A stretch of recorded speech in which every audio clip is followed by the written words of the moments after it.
Hello students, good morning. Hindi score with BR channel पर आपका स्वागत है। आज मैं आपके लिए लेकर आई हूँ सूरदास का भ्रमर गीत की विशेषताएं। तो चलिए देखते हैं भ्रमर गीत का क्या अर्थ है और सूरदास के भ्रमर गीत की विशेषताएं कौन कौन सी हैं। भ्रमर गीत का शाब्दिक अर्थ है भ्रमर का गान अर्थात गुंजन। भ्रमर गीत काव्य परंपरा का मूल एवं आधारभूत ग्रंथ श्रीमद् भागवत है। भागवत में कृष्ण कथा के अन्य प्रसंगों के साथ 47वें अध्याय में भ्रमर गीत का प्रसंग आया है।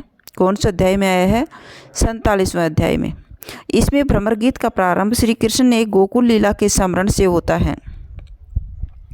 उन्हें बचपन की ग्वाल बाल सखाओं की याद आती है और साथ ही गोपिकाओं की भी। वे अपने मित्र उद्धव को गोपियों को सांत्वना देने के लिए ब्रज भेजते हैं और ब्रज पहुंचने की उद्धव नंद यशोदा से मिलते हैं और अपने उद्गारों से कृष्ण और ब्रह्म स्वरूप का प्रतिपादन करते हैं। उद्गार विचारों से श्री कृष्ण के इसी स्वरूप की प्राप्ति के लिए वे ज्ञान का उपदेश नंद यशोदा को देते हैं। बाद में गोपियाँ उन्हें एकांत में ले जाती हैं और इसी वक्त एक भ्रमर उड़ता हुआ वहाँ आ जाता है।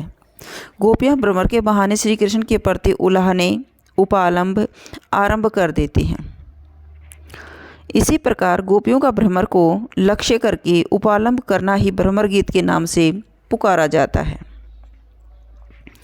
भ्रमर को लक्ष्य करके जो उल्हाने उद्धव को दिए गए थे, इसलिए इसका नाम भ्रमर गीत रख दिया गया है। गोपियों ने भ्रमर को लक्ष्य करके उद्धव और श्री कृष्ण दोनों को उल्हाने दिए तथा व्यंग्य किया कि अनेक तरह से फटकार लगाई, डांट झपट लगाई और श्री कृष्ण के नए आने का उपालंब दिया। इस बात के आधार पर बताते हुए कहा जा सकता है कि भ्रमर गीत का तात्पर्य भ्रमर को इंगित करके गाया जाने वाला गीत भी है। सूरदास का भ्रमर गीत।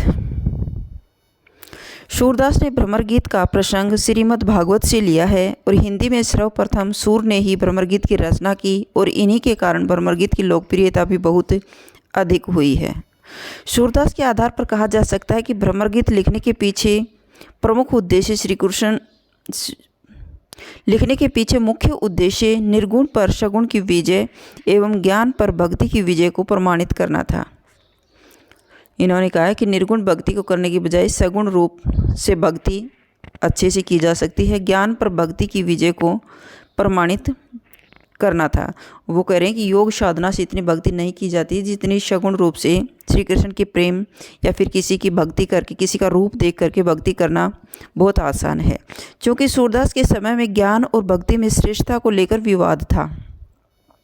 शायद यही कारण है कि उन्होंने इसमें निर्गुण का तर्क और भाव से खंडन करते हुए सगुण का मंडन किया है।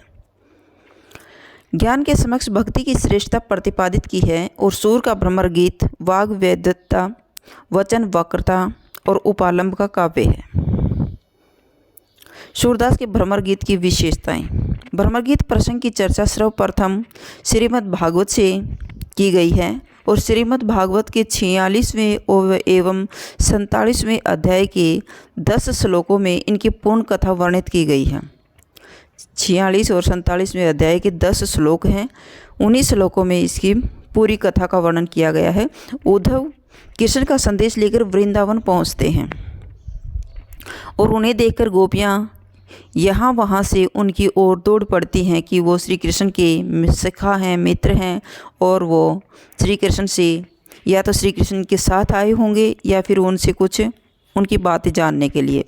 उद्धव से मिलने पर समस्त लौकिक व्यवहारों को छोड़कर वे श्री कृष्ण के ध्यान में लीन हो जाती हैं। कौन? गोपियाँ।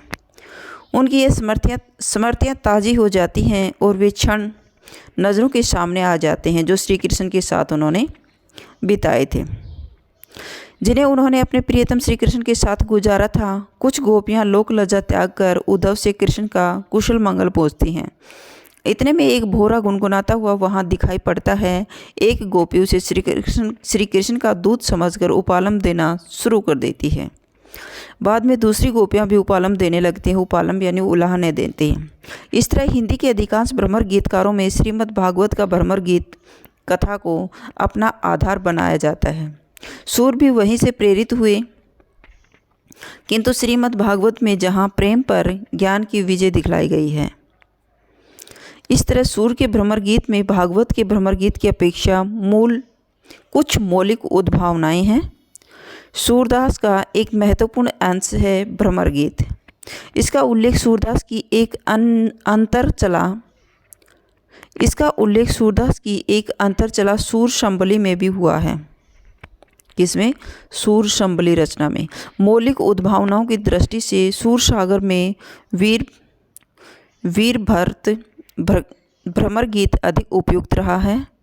कृष्ण का संदेश लेकर उद्धव ब्रज में पहुंचते हैं और गोपियों के सम्मुख जब वे निर्गुण ब्रह्म की चर्चा शुरू करते हैं तो इसी समय मथुरा की ओर से उड़ता हुआ एक भंवरा गोपियों के पास आकर गुनगुनाने लगता है। जैसे निज स्वभाव अनुसार निकट होई सुंदर शब्द सुनाओ, पूछन लागी वाही गोपिका कुब्जा तो ही पठाओ, केंदो सूर श्याम सुंदर को हम संदेशो लायो। कि हम सूर श्याम श्री कृष्ण का संदेश लेकर के आए हैं। गोपियाँ इसी भोरे को संकेत करती हुई उद्धव को अपनी बात कहने का लक्ष्य बताती हैं और यही प्रसंग भ्रमर गीत के नाम से अभिहित किया जाता है या फिर जाना जाता है। सूर के भ्रमर गीत की विशेषताएं निम्नलिखित हैं। नंबर 1 है मौलिकता। सूर के भ्रमर गीत में मौलिकता अधिक है। भ्रमर गीत प्रसंग में गोपियाँ अपनी बात को कहने के लिए सीधे नहीं अनेक युक्तियों का सहारा लेती हैं। निम्न पद में गोपी हारिल पक्षी के माध्यम से श्री कृष्ण के प्रति अपने एकात्मक भाव की अभिव्यक्ति करती हैं। वे कहते हैं, जिस प्रकार हारिल पक्षी लकड़ी को अपने पंजे में पकड़ के रखता है, उसी प्रकार हमने तन और मन से श्री कृष्ण को पकड़कर रखा हुआ है। हारिल पक्षी की विशेषता होती है कि वह अपने चंगुल में सदैव एक छोटी पतली लकड़ी का तिनका लिए रहता है। जब जमीन पर उतरता है तो उस लकड़ी या तिनके को रखकर बैठता है और जैसे हमारे हरि हारिल की लकड़ी मन करम वचन नंद नंदन उर यह दृढ़ करी पकड़ी। तो हमारी हारिल की लकड़ी के समान है श्री कृष्ण, जो तन मन से और वचन से हमने उसको पकड़ कर रखा हुआ है। जागत सोवत शौपन दिवस निसी कान्हे कहन जकरी। जागते सोते और शौपन में और दिवस दिन रात हम काना काना शब्द को ही रटते रहते हैं, पकड़ के रखते हैं। सुनत जोग लागत हमें जो ऐसो जो करवी ककड़ी। और आपकी योग साधना को सुन करके तो हमें कड़वी ककड़ी के समान लगता है योग साधना। सोई व्यक्ति हमें ले आए देखी सुनी न करी। ये ऐसी कौन सी युक्ति ले आए हो जो हमने न कभी देखी है न कभी सुनी है। यह तो सूर तिन ही पे सौंपो जिनके मन चक्री। और वे कहते हैं कि हे सूरदास जी, आप ये उन्हीं को सौंपो जिसका मन स्थिर नहीं है, चक्री में फंसा हुआ है, जिनका मन भाग रहा है, दौड़ रहा है। लेकिन हमारा तो मन श्री कृष्ण की भक्ति में ही लीन है और स्थिर है। नेक्स्ट पॉइंट है वाग्वैधता। वाग्वैधता का तात्पर्य वचन चातुर्य से है, बातों की चतुराई से है। उद्धव का ब्रज में आना गोपियों को हितकर लग रहा है। वह कहते हैं कि इनका इतने अनन्य भाव से तुमने हम लोगों को निर्गुण का महत्व बताया है। किसने बताया? उद्धव ने। कृष्ण को भूलकर हम अब उसे अपना पुरुष और आराध्य मानकर अनुराग करने को कहा। यह सब हमारे लिए और भी हितकर सिद्ध हुआ, क्योंकि श्री कृष्ण के जाते समय जो बातें महत्वपूर्ण नहीं लगी थी, अब उनके न रहने पर कृष्ण का मूल्य मालूम हुआ। जब हमारे साथ कृष्ण थे तो हमें ये नहीं पता था कि श्री कृष्ण के बिना हम नहीं रह पाएंगे, लेकिन जब हमसे वो बिछड़े हैं तब से हम विरह की अग्नि में जल रही हैं, तभी हमें श्री कृष्ण का मूल्य का पता चला। इसे कितनी चतुरता से गोपियाँ कहती हैं। दर्शन ये है, यानी देखने योग्य है। उधो भली बही ब्रज आए, विधि कुलाल किन्हे कांचे, घटते तुम आनी पकाए, रंग दिन्यो हो कान्ह सांवरो, अंग अंग चितर बनाए, पाते रारे ने नैन नेहते, अवधि अटा पर छाए, ब्रज करी अवा जोग ईंधन करी, सुरती आग सुलगाए। हर पॉइंट के नीचे उसका एग्जाम्पल देना अति आवश्यक होता है भाई। तो ये आपको इसके पंक्तियाँ याद करनी होंगी, हर पॉइंट के साथ उसका एग्जाम्पल देना होता है। ज्ञान और योग पर भक्ति की प्रतिष्ठापना। ब्रज में पहुंचकर उद्धव श्री कृष्ण का यह संदेश, हंस सुता की सुंदर करारी, अरु कुंजन की छाही, ऊधो मोही ब्रज विशर्त नाही, तो नहीं देते मौका पाते ही ज्ञान मार्ग और निर्गुण ब्रह्म की उपासना का उपदेश देने लगते हैं। इसका कोई प्रभाव गोपियों के ऊपर नहीं पड़ता, वे इसे अपने लिए निरर्थक कहती हैं। क्यों? योग साधना उनकी समझ से बाहर है। ऊधो तुम ब्रज में बैठ करी, यह निर्गुण निर्मूल गाठी, अब किन करहू खरी, हम गोपाल ही गोरख दधी, बेचो देही लेही अभय सबरी, सूर यहाँ कोड ग्राहक नहीं, देखिए गए परी। ये कहते हैं कि जो निर्गुण साधना की जो गठरी लेकर के आए हो ना, इन्हें यहाँ खरीदने वाला कोई नहीं है। उद्धव गोपियों को योग की शिक्षा देते हैं और गोपियाँ उनका नाम योग का एक व्यापारी रख देती हैं। योग का व्यापारी किसका नाम रखती हैं? उद्धव का रखती हैं। और कहते हैं कि जो लोग योग के विविध अंगों का साधना करते हैं वे सब शिव की नगरी काशी में ही रहते हैं, और हम तो ब्रज में रहने वाली श्री कृष्ण की भगत गोपियां हैं, इसलिए हम योग साधना से अनभिज्ञ हैं। इसलिए तुम भी वहीं जाओ योगा के लिए, गोकुल में स्थान तुम्हारे लिए भी नहीं है। यहाँ तो अब श्री कृष्ण की अनुरक्ति में ही हम लीन रहती हैं। गोकुल सबई गोपाल उपासी, गोकुल में तो सभी गोपाल के ही उपासक रहते हैं। जोग अंग साधक ते उधो थे, सब वशत ईशपुर काशी, जग अपराध जोग लिखी, पठवत प्रेम भजन तप करत उदासी। लेकिन उद्धव भी एक ही मिट्टी के बने हैं, वे बार बार अपनी रट लगाए बैठे हैं कि निराकार उपासना की विशेषता और महत्व बताते हैं। तब गोपियाँ मन में दुखी और उद्धव पर खींचकर व्यक्त करते हुए कहती हैं, उद्धव युवतिन और निहारो, तब यह जोग मोट हम लागे, हिये समझी विस्तारो, जे कच स्थान आपने का करी, नित ही सुगंध रचाए, तिनको तुम जो विभूति धोरिक, जरा लगावन आए, लोचन आजी श्याम शशि, दरस्ती तय हिये त्रपाती, सूर तुम्हें तुम रवि दर्शावत, यह सुनी सुनी करु आती। उद्धव फिर भी अपने ज्ञान एवं योग की शिक्षा देते ही रहते हैं। तब गोपियाँ प्रश्न करती हैं कि उद्धव के सामने एक मूलभूत प्रश्न, कम से कम उस पुरुष का परिचय तो दो, किसी के प्रति आकर्षण पैदा करने के लिए उसके गुण रूप आदि का परिचय तो मिलना चाहिए। निर्गुण कौन देश को वासी, निर्गुण कौन से देश का वासी रहने वाला है। मधुकर हंसी समझाए, सोहदे समझी साँच न हासी, को है जनक जननी को कहियत, कौन नारी को दासी। वो कहते हैं कि निर्गुण जो योग साधना है ये कौन से देश का वासी है, और वो उसकी बात को कहते हैं और हंसने लग जाते हैं। जनक जननी को कहियत, कौन नारी को दासी, कैसी वरण भेष है कैसो, इसका भेष कैसा है, के ही रस में अभिलाषी, और कौन से रस के अभिलाषी है। सुनत मौन है रहियो जग्यो, सो सुर सबई पति नासी। गोपियों उद्धव के द्वारा उस पुरुष का परिचय जानना आधारभूत मुद्दा है, क्योंकि आधार के बिना कोई आधे नहीं टिक सकता। फिर मन जैसी चंचल वस्तु सदैव अस्थिर और गतिशील रहती है, उसे बांधने और संयमित करने के लिए कोई सहारा तो चाहिए।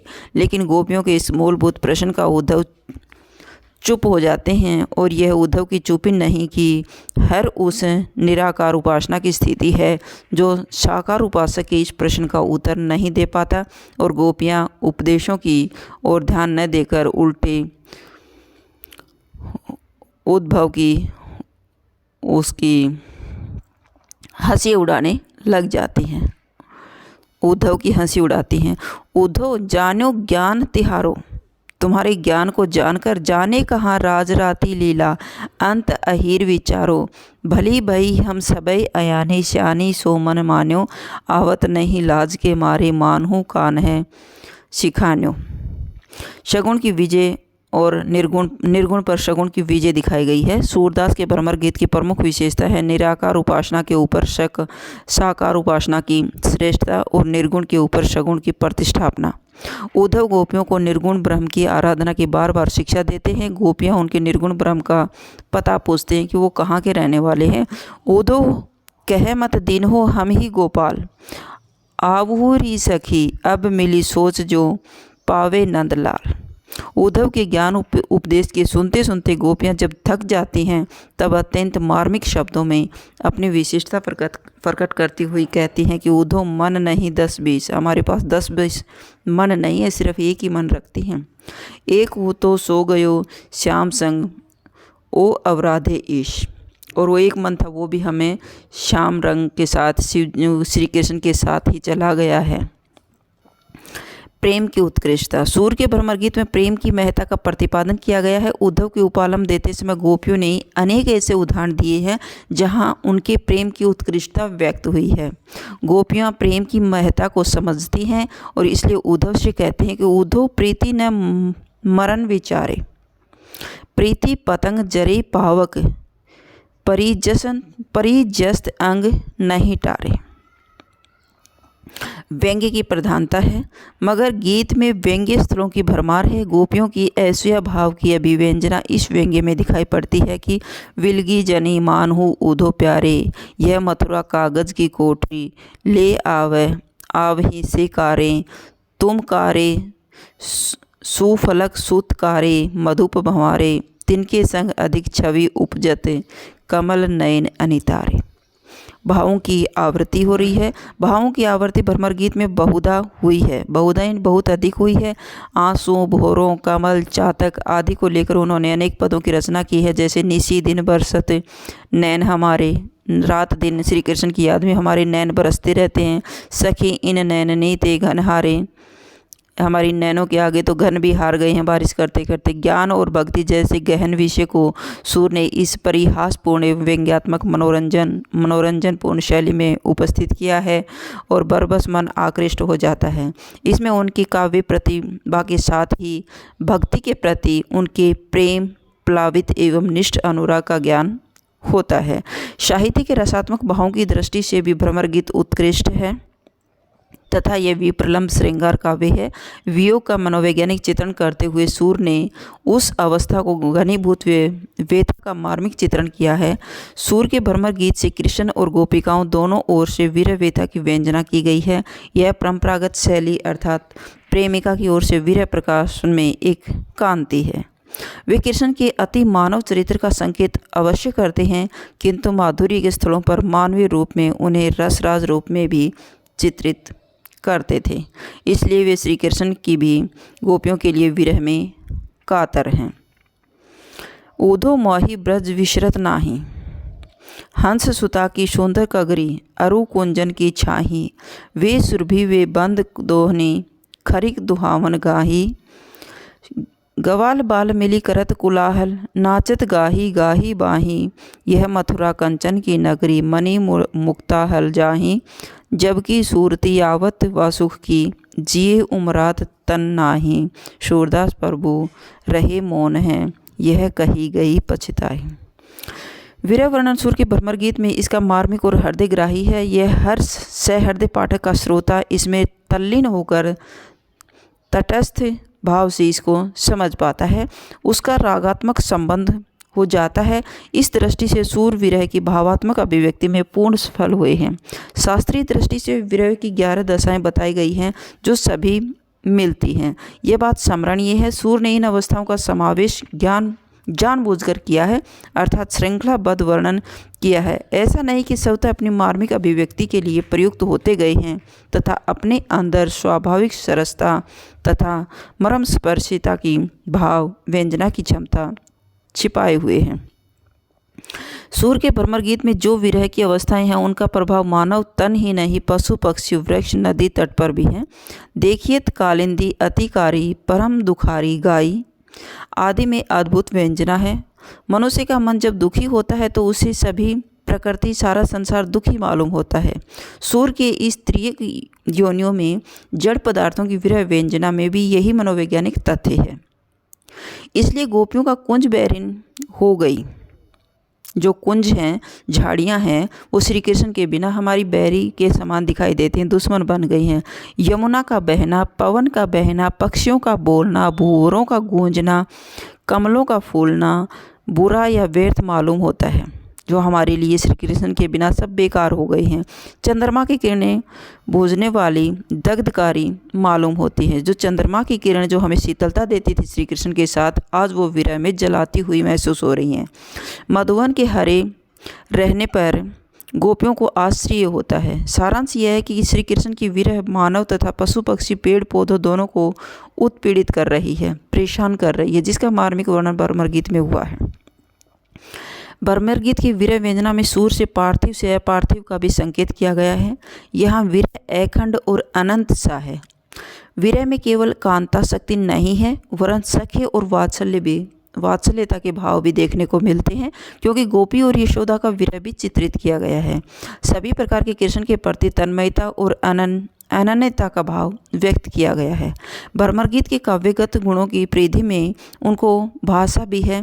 प्रसंग अनुकूल पात्र एवं भाव अभिव्यंजना के अनुसार सरल, प्रचलित, सशक्त एवं तद्भव शब्दों से युक्त भाषा का प्रयोग किया गया है, जो जन भाषा के समीप है। संबोधन पूर्वक ग्रामीण शैली का स्वाभाविक वार्ताक्रम अत्यंत आह्लादकारी होता है। समय समय पर चुटीले परिहास के लिए टाडो, व्यापारी, गांठी आदि का प्रयोग और लोकोक्तियों मुहावरों का सहयोग भी प्रभाव उत्पादक है। जैसे ये बतियाँ सुनी, राखे हित को कहत कुहित, के लागे बांध गाठ कहू जनी छूटे, सूर शकल फीको लागत है आदि। सूर का अमर गीत उपालंब काव्य का सर्वोत्कृष्ट उदाहरण है। इसमें दार्शनिक विवेचना को सुबोधता प्रशंसनीय है। सूर सागर में अमर गीत का अंश अत्यल्प, पुष्ट और महत्वपूर्ण रहा है। इसमें काव्य भी है और दार्शनिक पक्ष की विवेचना भी। व्यंजना, माधुर्य, विप्रलंबता, श्रृंगार का अनूठा सम्मिश्रण किया गया है। काव्य का सर्वांगीण विकास है। साथ ही इसमें सूर की आत्मा का उपास्य रस उपस्थित है।